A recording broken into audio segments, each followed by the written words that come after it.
Hello, hello. Hey, Fran, how's it going? It's great. Good, good. We're back So, together. yes, we are. We're beginning again. Yes, Yeah, beginning again. beginning again. Welcome everyone. You are watching Friday with Fran. I am one co-host. I'm Shelly, and this is Fran. And we just get together and we basically have a conversation, and you all get to join us if you choose to. Yeah, We laugh. Sometimes we cry. We and sometimes we laugh and cry at the same time. Sometimes we laugh until we cry. And I gotta share something. Speaking of that, so my mom and I don't know if she's on yet, but she and I have a connection that when I was little, and we have this. Hi, Alex. We still have this today, where sometimes something will just tickle us so much that we'll laugh and laugh and laugh, and then we laugh so much that we start crying, and then if we stop laughing, all we have to do is look at the other one. We don't have to say anything, and then we'll start laughing again.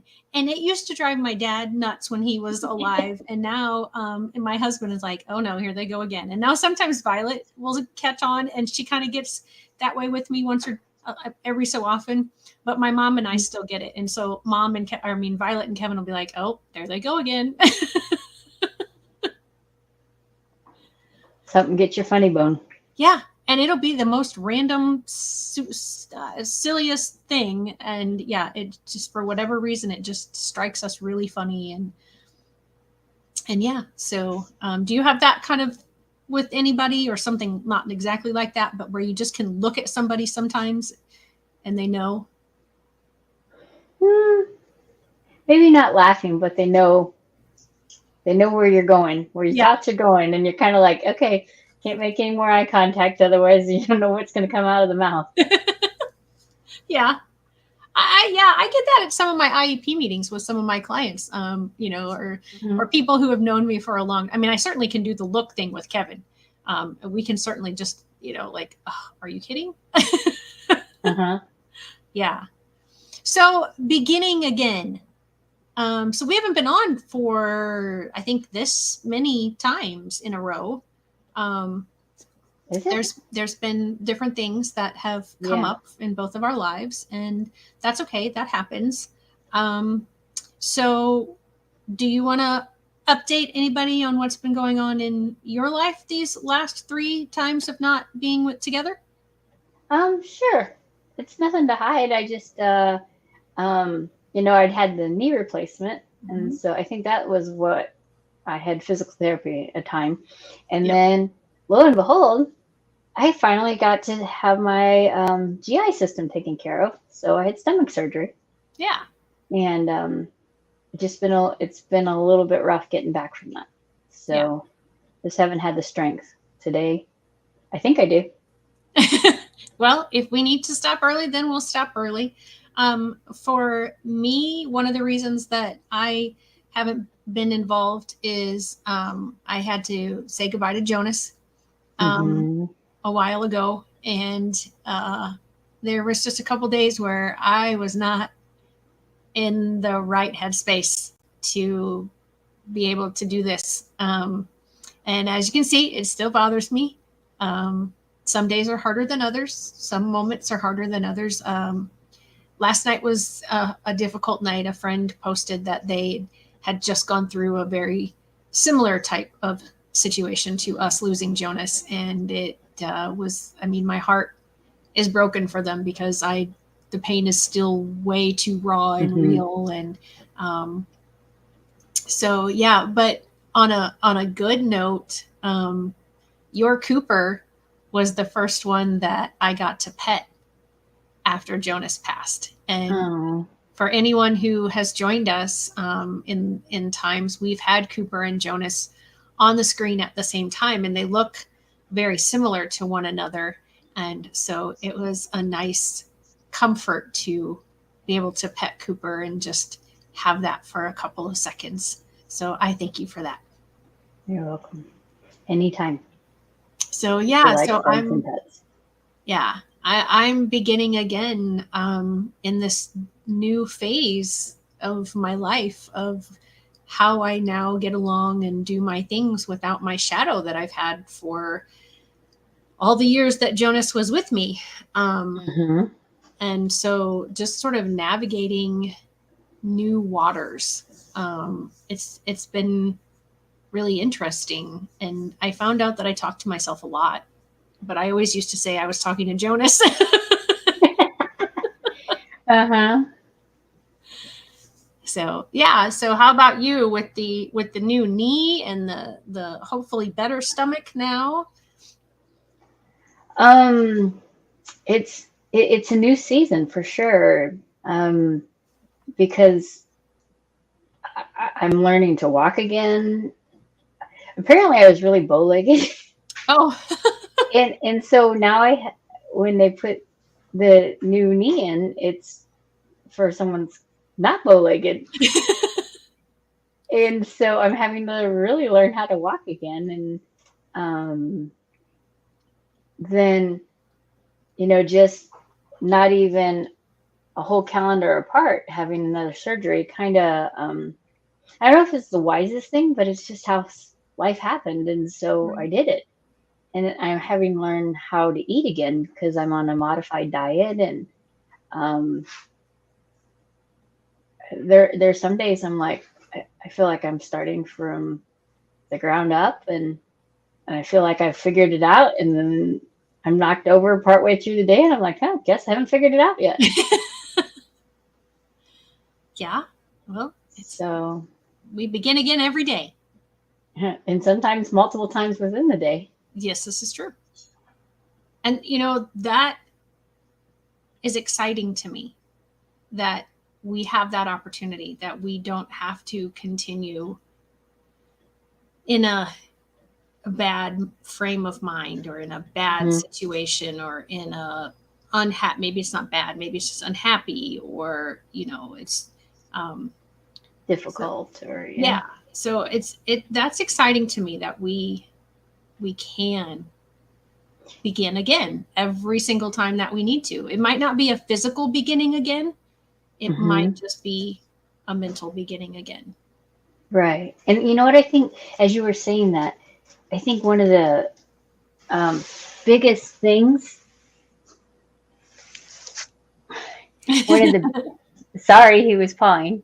One of the biggest things that we could have in our toolbox Uh-huh. is to have the knowledge of how to begin again. Yeah.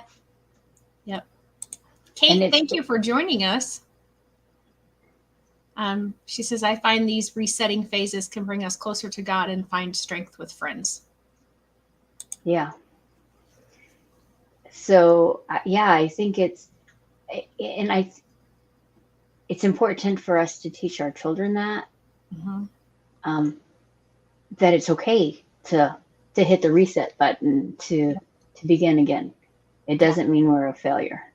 Nope. Exactly. And we don't have a rewind button, so we can't go back and redo it, Hmm. but we can start over. And I mean, I've said that a few times, not exactly in those phrases, but where I've tried to say something and just like, oh, my words got jumbled in my mouth and they got stuck, and so I'm like, wait, okay, here we go, start over, and then and then I try Right. to say what I needed to say the first time, and so yeah, I mean, we can't rewind, but we can press the start over button. I like that. Yeah. So, and also, this is new right now for many people across the country because it's the start of a new school year. Hmm. And teacher and me, that was another reason I was thinking about beginning again, because we're beginning possibly with new teachers or new administration or a new building, or Hmm. um, just getting into school for the first time, or in your situation, not having school Uh-huh. for the first time ever, almost ever. Yeah. So how is And that working out in your house? sometimes I find myself wanting to wake her up and say, "You're late for school." She just hollered from the living room. Good luck with that. I'm done with school. That won't work. She's shared. Yeah. Um, but so beginning again, creating a new routine, a new season of life. It's been kind of challenging, kind of fun because tied into that was all my health changes, and so um, having multiple beginning again resets occurring at the same time Mm-hmm. can get a little confusing. I've decided, and Yeah. it's mentally and emotionally draining Mm-hmm. in ways that I wasn't prepared for. Gotcha. Do you want to share more So, about that or no? oh, I just there. I've learned that I'm human. Oh, Yes, that I am not like the Energizer Bunny that can just keep going and going and going. And I know that sounds probably funny to some people, but I really have always just pushed myself and thought that if I can push myself, I just can power through it and just get it done. It didn't matter.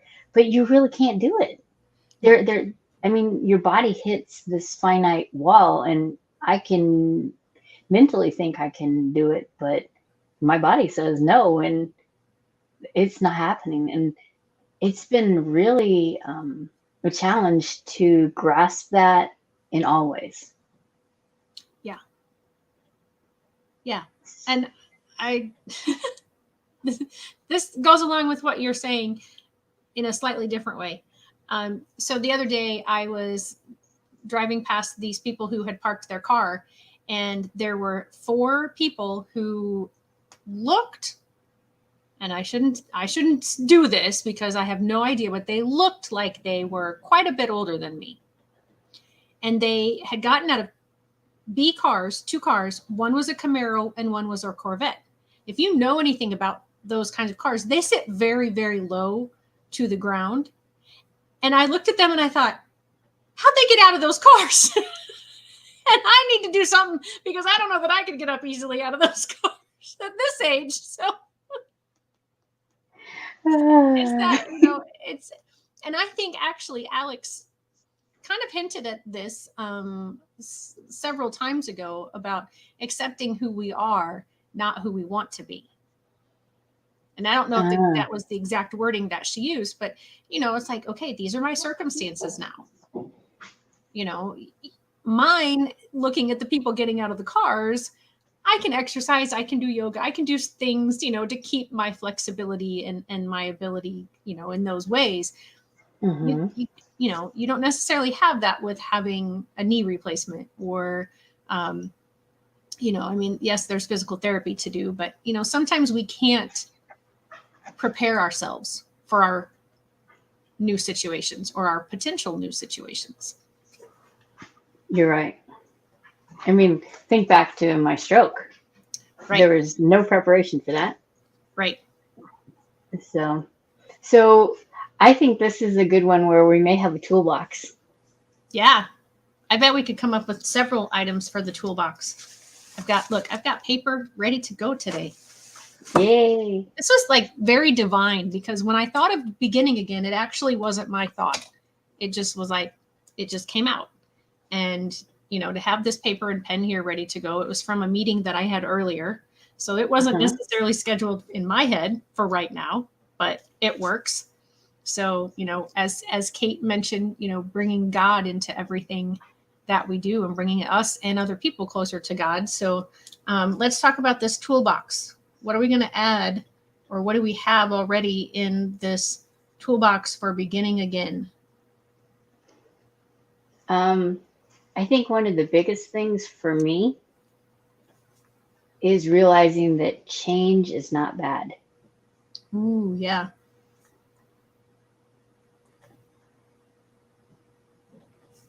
It's the only constant. True. And that is, what is, oh, what's that word? I can't think of it. The only thing that stays the same is constant change. No, I don't know. It's a is that the word you're idiosyncrasy? Is that the right word?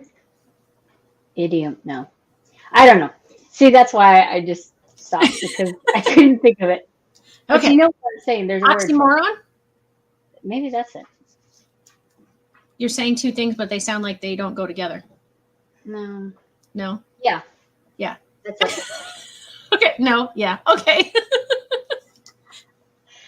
And here we go. Here's the squirrels and the dichotomy. Dichotomy. Ooh, big fancy word. All right, fine. And that's the word for which I was. That's the word for which I was looking. Did she put it out there before you thought of it, or did you think of it at the same time? No, she put it up there. Okay. And that's the word for which I was searching. Okay. Ah, yeah. See, Alex, going to say it again. Accepting who we are, and not who we want to be. Accepting who we are, not who we want to be. Yeah. But that doesn't mean, right, that we can't desire to continue to be something else if we're not happy with where we are. Right. Because then but being content where we are. Right. Perhaps. And that goes with what you just said, Fran, with my saying all the time, which it's not hanging behind me anymore, but we know who we are today, but not who we will be tomorrow, which I added the today and tomorrow in there, but we know who we are, right? Not who we will be. Yeah. Yeah. Yeah. At the moment, Alex said. Yeah. Yeah. Alex, you took my saying off as your profile thing. But she's got a butterfly. It's a pink and black butterfly. Got it. Your phone's ringing, so you muted yourself. Okay, so what else can we put in our toolbox besides changes? Okay, the phone stopped ringing. I caught it. It took me a little bit. I'm a little slow today. I'll admit it. I've had physical therapy. And I've been up since please 12, don't say sorry. Yeah. Ooh, Kate, I really like that one. My value isn't based on my abilities. Heavy. Mm-hmm. And unfortunately, today's society so much flips that around. Yeah, it does. I only value you for what you can offer me. Uh-huh. Yeah. And it's not what you can offer to the world. It's exactly what you said, what you can offer to me. Mm-hmm. We've become a very selfish world. Yep.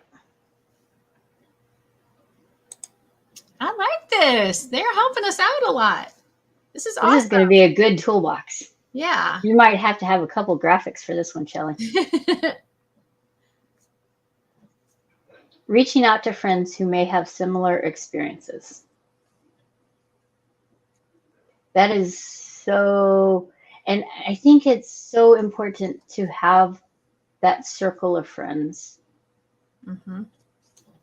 I know for me it is. I wouldn't have gotten through these past calendar without the people I can lean on and go, I'm in pain. Have you been in pain like this? Well, yes, I have. How did you get through it? Well, this is what I did. Yeah. Just someone to, commiserate with me while I was stuck. Yeah. And it's so when you're beginning again and you're reaching out to friends who may have similar experiences, this is kind of where I was going, Alex. If you reach out to people who value you for who you are, and like this today, I've had this will be my third experience with you of being in a setting where the other people are people who 100% are there for me. The first one was my prayer group, first thing that I have every Friday morning. And the second one, I just got out of a meeting with master IEP coaches. Oh, how fun. So your tribe. My tribe. Yeah. And I mean, the meeting that the coaches and I had together was with our mentor, and we were just there like, hey, these are some wins I've had, and these are some worries that I have, and these are some struggles that I'm going through. And we just talked to each other, and I felt so energized after my prayer meeting and then after my meeting with the coaches. And I will feel the same way when this is over, because again, I'm with a group of people with virtually, but so were the other two meetings, mm-hmm. who get us, who get it, and who I trust, even though I don't necessarily know our audience right now, but I trust that you're here because you're not going to hurt me, I guess is the way to say it. Yeah. Well, that's definitely not my plan. Thank you. My plan is to edify, encourage, and to build up. Yes. Yep. Okie doke. You want to read off what we got so far? Sure.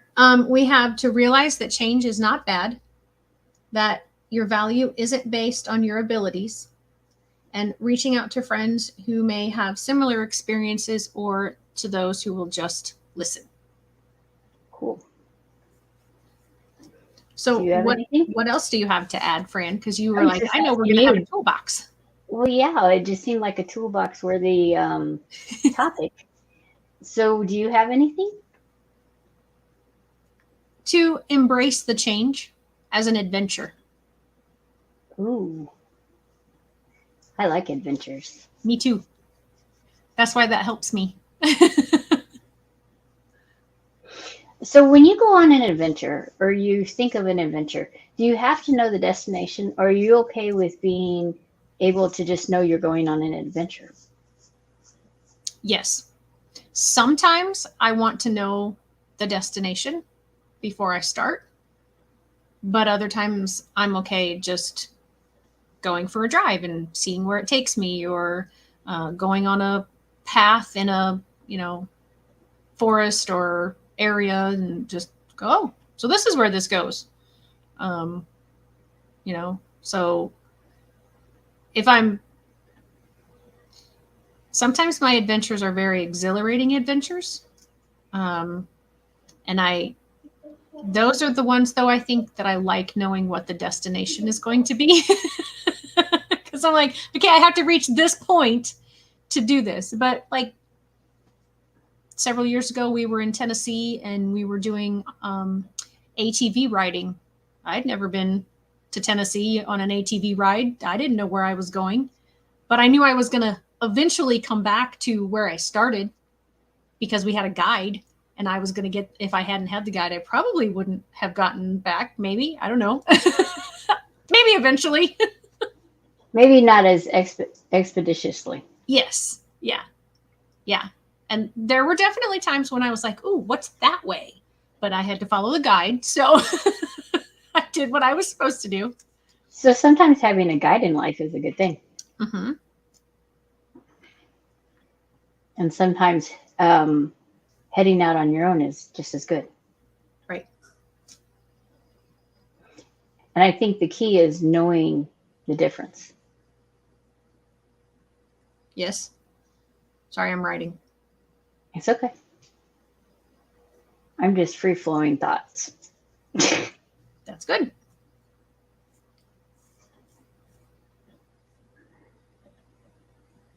So when you had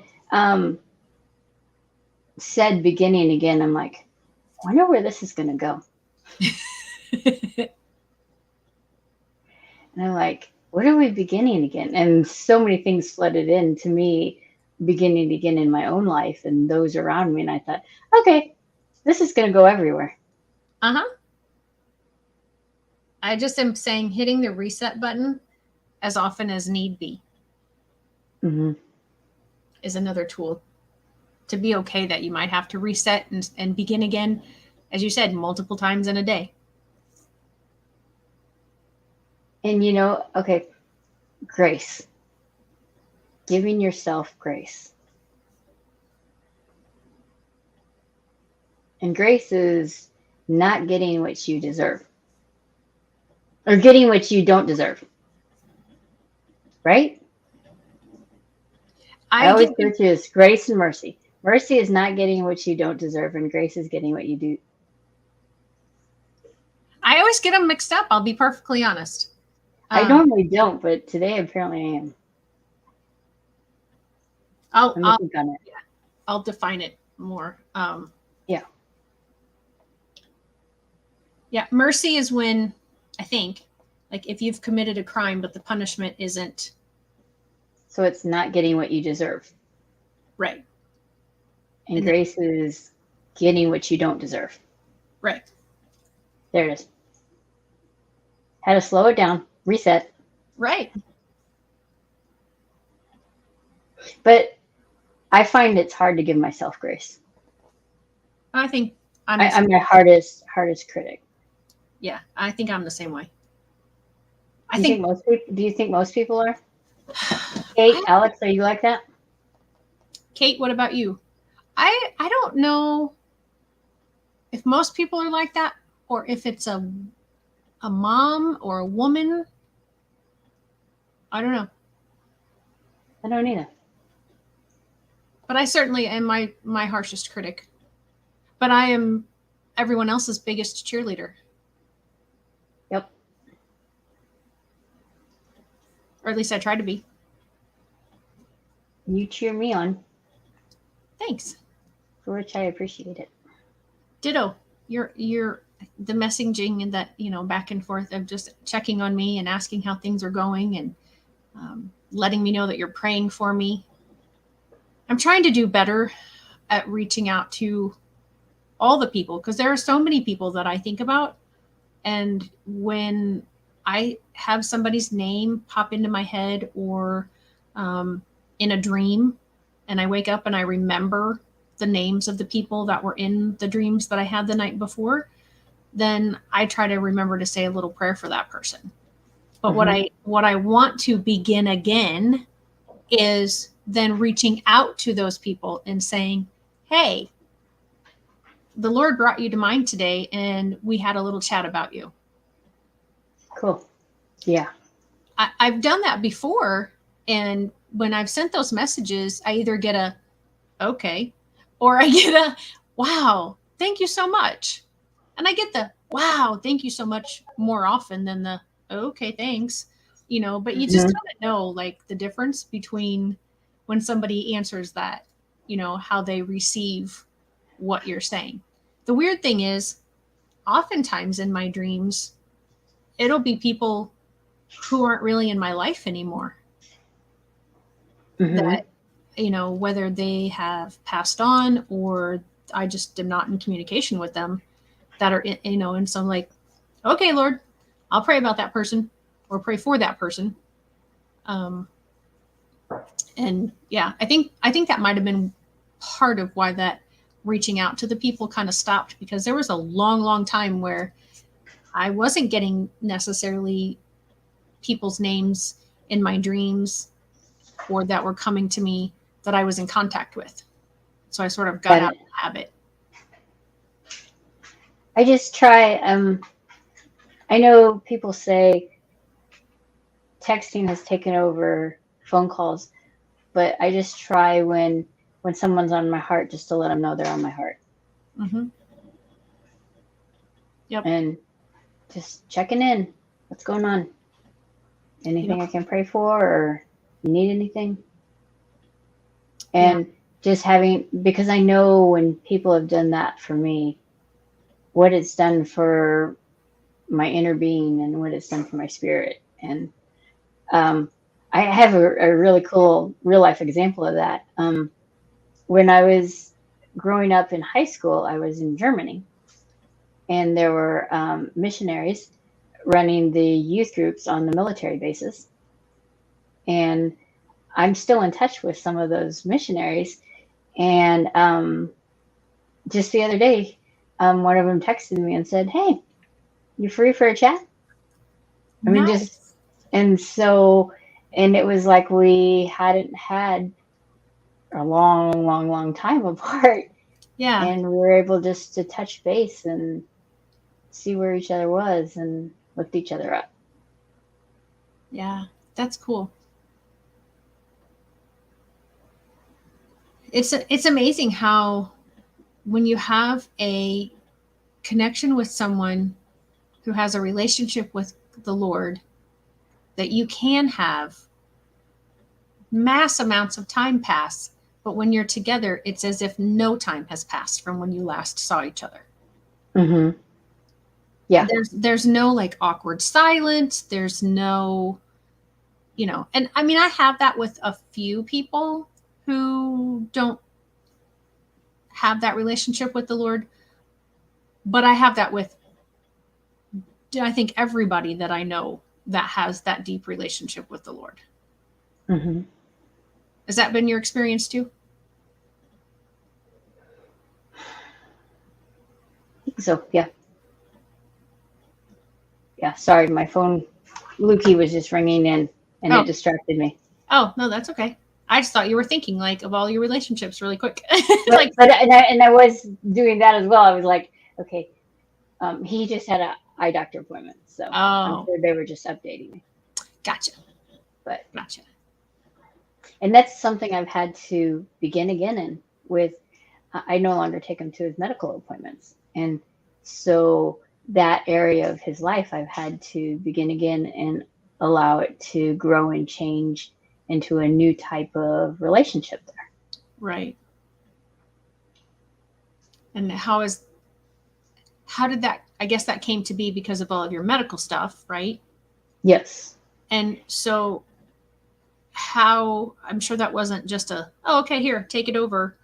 I mean, yes, physically it was, but mentally, like, I think what you probably how you've had to process it because of the reasons that he is where he is, way more on you than if it was like my loved one who was just in a hospital or in a nursing home.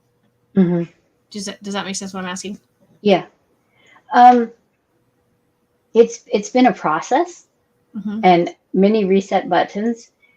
The other day, I keep all his appointments in my Google Calendar, Mm-hmm. and apparently one of them had moved, and I kept the old one in there as well as the new one, so I thought he missed an appointment. So I was calling them saying, "Hey, you've missed an appointment," and they're like, "It's not in our calendar." And I said, "Well, can you call them and find out?" Because I was trying to make them responsible for it. And then they're like, "We called, and this is when his appointment was." And so I had to backtrack and say sorry and thank you. And but they have missed appointments in the past, so it's been this push me pull you of stepping back and allowing them to do. Do I call them and remind them there's an appointment? Yes, I do now. Should I have to? Probably not, but I feel the need to, because I don't want him to miss them because they're important appointment. They're specialists. Right. And I mean, I have a medical folder that I keep at home with all his pertinent information in case I had to take him on an emergency appointment. And I try to stay involved in it. And like this phone call that just came through is probably they've gotten good about calling me and letting me know how that appointment went. And so I'm still a part of it, but just not right there at the time a part of it. Right. Yeah. So you're having to wait. You have delayed information. Yes. Yeah. But my chart's kind of nice because then I get the doctor's notes as well. That is true. That is true. And for anybody who might not understand what my chart is, it's just the medical portal that most doctors have anymore. It seems like that you can go into after your appointment, or someone who has you as their allowable person to look.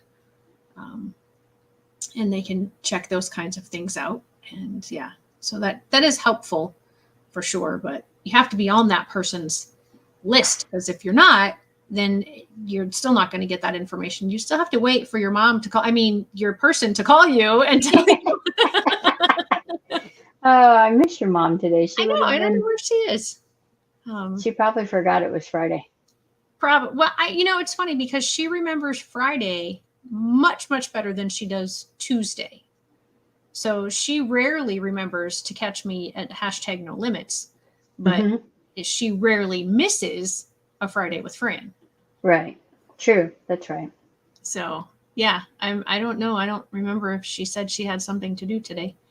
I haven't spoken to her in a couple of days. I was there.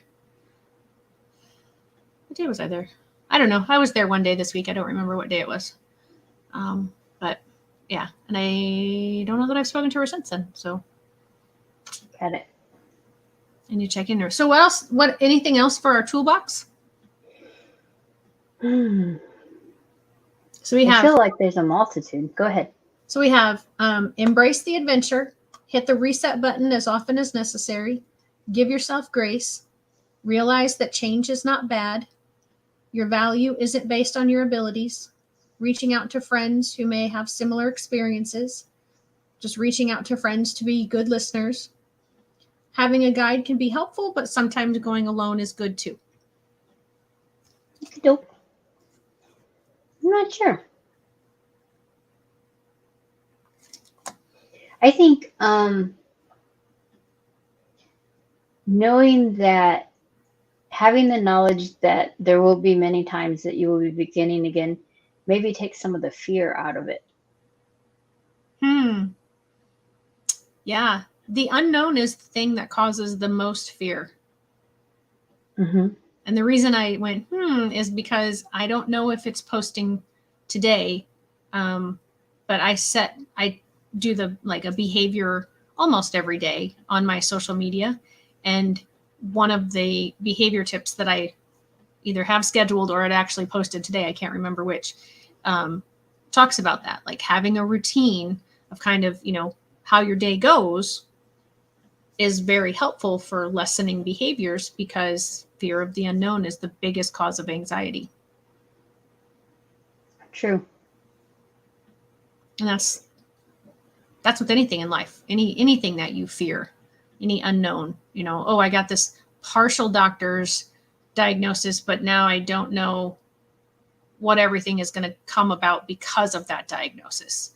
And then our mind starts going in a million different directions, and usually not to the potential positives. True. You're so spot on that. Like with my stomach surgery, there were so many unknowns that I didn't know. And so I was hyper focused on the diet following my stomach surgery. And so I was like, I didn't know what was going to happen and what was I going to be able to eat. And so I was focused on that. And I kind of missed out on the fact that there was a lot of pain with the surgery. Yeah, you had more than I expected you to have. I don't know if you expected that amount, but I didn't expect No, I honestly, I was really naive with the surgery. I thought there would be no pain. I guess that would have been nice. Yeah, I guess it was really naive to think you're cutting into your stomach and there will be no pain. But that's where I was. Well, I mean, I don't know. Because I was so focused on the unknown of the diet and how I would be able to move forward from there. Yeah. Yeah. I guess it makes sense that anytime you cut into something in your body, you're going to have pain. I mean, afterwards, even though you don't feel it during the moment, hopefully. Hopefully not. Though I have a funny. Okay. It took them this many times to get an IV. Yeah, that's not funny. Well, that's not the funny, but so they got an IV, but it wasn't a really great one. And so as they're giving you, that medicine that's supposed to make you fall asleep so that they can intubate you and all of that, put the tube down your throat. The doctor he looks down and goes, "You're still awake." and I look up and I said, "Yes, I am. Please wait before you start and make sure I'm asleep." Yes. That's what I said. And that was one of the last things I remember. But I was like, "Oh, Lord, please let me be asleep before they start." Yeah, that would not be good. Yeah, I don't know how. Um, I mean, it's just got to be the strangest thing to be cut open at different parts of you and be awake. You know, like cesarean sections, right? The moms aren't Mhm. asleep during that oftentimes. And, Uh-huh. you know, so their stomach is being cut open. They don't see it often, but But they there's probably feel the tugs and everything. right. And I mean, that's just got, the only surgeries I've ever had or any sort of procedures, I've always been asleep. So I uh-huh. can't, that would just be weird to me. Well, like even when mom had her cataract surgery, I mean, she was awake for that. I'm like, oh, that would, like, they're going to do things to your eyes and you're going to be awake for that. That's a little weird. Yeah, I'm not looking forward to those surgeries when those happen. They don't have to happen. You don't have to accept cataracts. Okay. We'll have this discussion another time. Okay. That's my belief. You know, I try to catch my thoughts and not allow myself. Ooh, you were not asleep? You felt the tug of your wisdom tooth, although it was numb and I was on gas. They knocked me out when they took all four of my wisdom teeth out. I went to sleep and then I woke up and it just, you know, like anytime you go under, it seems like you're only asleep for 2 seconds because you're like, what? Oh, hey, I'm back. Oh, that would be weird. Was it weird, Kate? Yeah. I was asleep too, but I had all mine out at the same time. Yeah. I did not have any anesthesia when I was very young, and I had my two front teeth taken out. And my mom was in the doctor's waiting room because they would not let her back with me. And I don't know how far it was from where I was to where she was, but she said she could hear me screaming. And the doctor's like, oh, she'll be fine. She's a kid. She's resilient. We'll just yank these teeth out. Oh my Okay, I wonder gosh. why I have a fear of dentists from the time I was that old until I was like, you know, in my early 20s or 30s. Mm-hmm. So it was strange for Kate. Yeah. Yeah, I would think that would be that. I mean, oh, that almost like it just kind of gives me chills just thinking about it. Well, I know that they do like nerve blocks and then keep them awake. Yeah. So like the C-section, but they can do it. Well, that was actually an option for my total knee replacement was to have a nerve block, a spinal block, and be awake. Okay. I mean, they gave me an epidural when I had Violet, but I didn't have her by cesarean. So, I mean, I certainly felt the pressure. Yeah, I don't know. She's normally with us, Kate. I would have loved to ask her how she felt. I mean, she hated it. She hated being out in the waiting room. I know she's told me that many times, and like never took me back to that dentist after that. But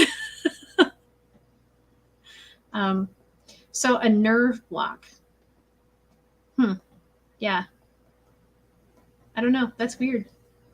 So let's begin again. We've been talking about gross things now, things that have given me chills. Oh, um, So what do you do? Like, okay, so you're getting used to, I'm talking about the beginning of the school year. So you're getting used to not having a school year routine and schedule and all of that stuff. So for people, I was live, I think yesterday, and I was telling the people in my Facebook group um, some things that they could do to start the beginning of the year with a new teacher or new staff or whatever. And but I was also saying this same advice to teachers. And then earlier today, I went on and I did another live to sort of follow this up, which was at the beginning of the year, like within the first B um, week, prayer days to prayer days, to have just send in a little note, say, hi, I am Shelly and my daughter is Violet, and we're so glad to start the year out with you. Um, and then so my follow up to that was now that you've been in school that many weeks, send a thank you note or just a little, almost like we talked about a few minutes ago, like the, hey, I'm thinking of you. And just a, hey, I appreciate, you know, that the start of the year has, you know, that we've gotten in here. I just wanted to let you know I appreciate you and what you're doing. And that can be from the teacher to the parent or the parent to the teacher. Just to set that relationship on a positive foundation. And that the first communications between each of you are not about, well, you need to do all of these things, or your child is doing this, and they're negatives. Because you may eventually have to have those conversations. But if you've had that sort of building of the trust of, okay, you know, this person appreciates me, we've had some good communication in the past, that helps that communication that is not the most pleasant go a little bit better.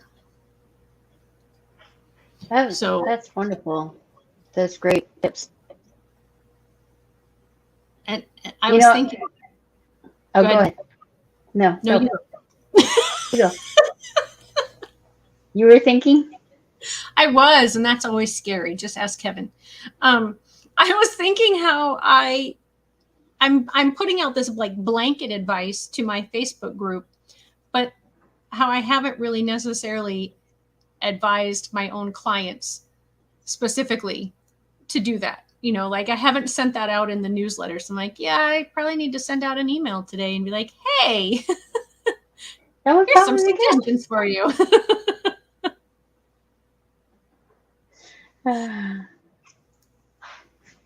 I was just, as you were talking, I was thinking about my sister and my niece as she started the school year. So I haven't, yes, not directly, but indirectly, I've been still watching as the school year starts, and they've had to hit the reset button a few times already, and begin again, choosing a different bus because to make her feel more confident and comfortable getting to and from school. And they did it. They just didn't question it, and they just did it. So they began again. Right. So I thought that was really good and important for them. Yeah. And that makes me think of something regarding teachers, and really specifically in this regard, special education teachers. I've heard this from several teachers who are still in the field that all teachers get a list of students who are going to be in their classrooms. The gen ed teacher then takes that list and says, okay, I'm not really looking at the names on the list. This is how the day is going to go. This is, I'm going to have, first we're going to have, opening of the day, and then we're going to have this subject, and then this subject, and maybe a PE, and then lunch, and then, blah, blah, blah. A special education teacher goes, okay, I've got this number of students, and this one needs this many minutes in this subject and this many minutes in that subject. And then I've got this student, and they need this many minutes in this subject and this many minutes in that subject. And she has to do, or he has to do that for every single student, and then try to figure out how that's going to work. And so typically a gen ed teacher, it's a once and done schedule. And that's even if they switch it up from the year before, which many times they don't have to. The special ed teacher is still working on getting a schedule that is somewhat set by, could be weeks into the school year. And so if anyone is watching and you have a special education teacher in your life, whether they are your child's teacher, they are a friend, they are a family member, let them know that you understand now that their schedule is constantly changing, probably for the first whole calendar of the school year. Because, and then it never fails, that once you get it all set in wet concrete, because it is never set to be set, then students move out, or students move in, or somebody gets evaluated and now they need services, or they get evaluated and they don't need services. And so I had to learn to be incredibly flexible with my scheduling, and it's not pretty. You were hitting the reset button a lot. Holy cow, yes. Yep. Often, yes. And it does. It takes a lot of mental strain on a person, because or at least it did on me, because once I thought, oh, okay, it's partially set now, because I could never completely relax that it would be set. Even if I was midway through the school year, I could still get a new student. And when a gen ed teacher gets a new student mid-school year, it's okay, you fit into our schedule. And when a special ed teacher gets a new student, it's where am I going to fit that student in the schedule? Right. And so, yeah,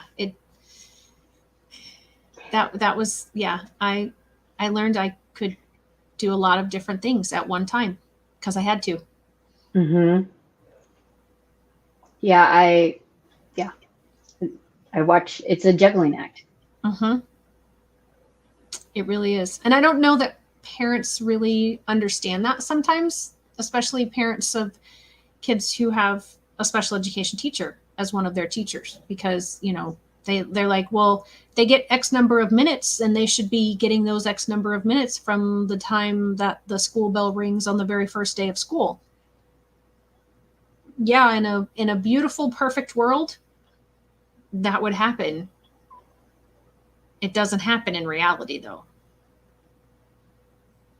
And that's very tough. I mean, that's because you want what's best for your child. And so you're like, well, the IEP says you have to give this many minutes every day of the school year. Yes, it does. And I'm doing my best, but it's probably not happening in the first week or so of school. I think the word that just came to mind as you were sharing that was flexibility. Being flexible and seeing it from all sides.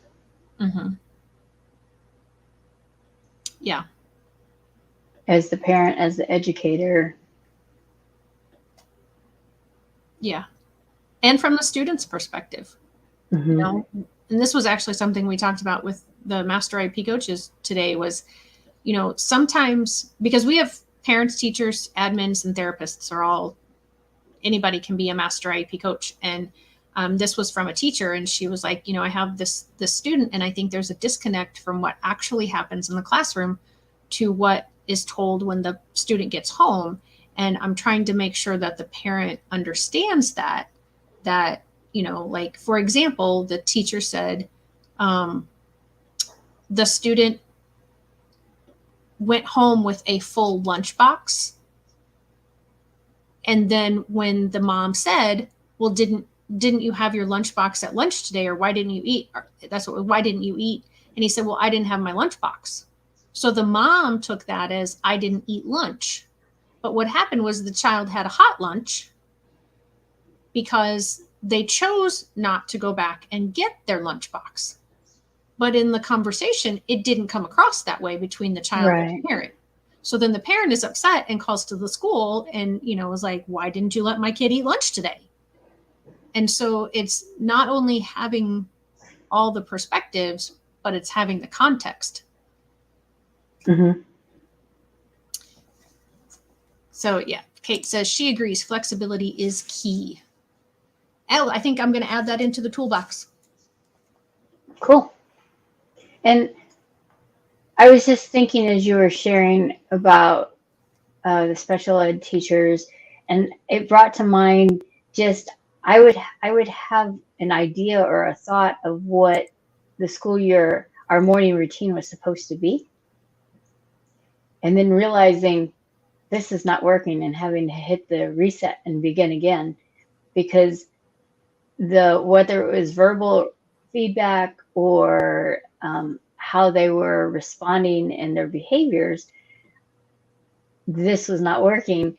I had to find a way to make it work because I wanted them to go to school and set them up for success and not set them up already upset starting the day, because it just snowballs from there, because it's very hard for individuals to reset. It's hard for me to reset. And I knew it was hard for my kids, so I always wanted to make it the easiest for them. Right. Yeah, that makes sense. It's almost time to wrap up, and you were worried you might not have enough to get all the way through. How are you feeling? Um, I'm hurting. Yeah. I'm in a lot of pain right now. Okay. Well, then it is time to wrap up. But it's my life. That's where I am, actually, honestly, Well, but you don't have to right now. share that and force yourself to do this sort of thing and look happy. I am happy because this brings me joy. Joy is not a feeling. Joy is a state of being. Yes, it And is. so I find joy in finding ways to tackle life head on instead of looking on from the sidelines. So Hmm. this is good for me. Yeah. Well, and I have nothing compared to what you have, but I do have a spot on my back that has been bothering me, and I've had it looked at by the doctor, and they've done some stuff to take care of it.